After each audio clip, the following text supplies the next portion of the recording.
我是路易，家宴私房菜的主理人。这个时节的河鳗肥美，我们上海人很喜欢拿来红烧，浓油赤酱，酥糯下饭。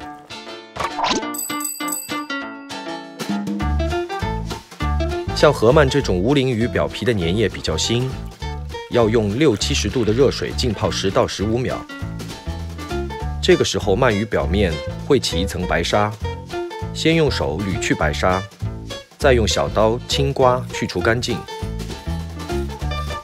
为了更好的入味，可以在鱼背上每隔5厘米切一刀，切到河鳗的脊椎骨，但不完全切断。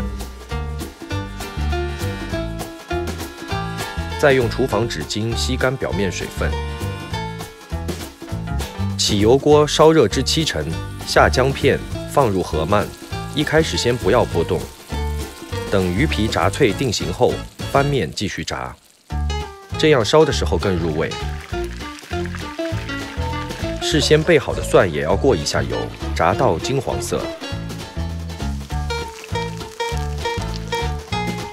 然后将河鳗移入炖锅，放葱节、姜片，加料酒、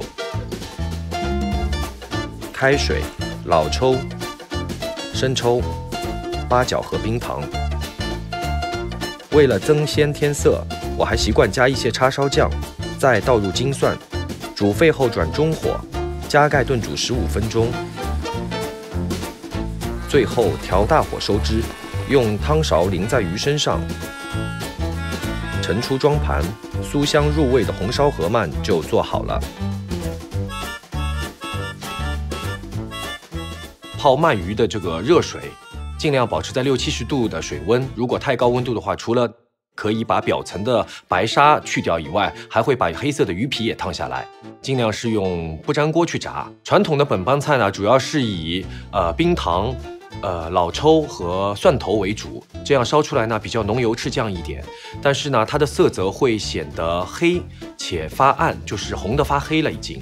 但我今天呢就加了一点叉烧酱，让它的颜色啊更加亮一点，出来的鲜味呢也是一种复合的鲜味。最后装盘的时候呢，尽量不要用锅铲，容易把鱼肉铲碎，就是端起锅子直接倒入盘中就行了。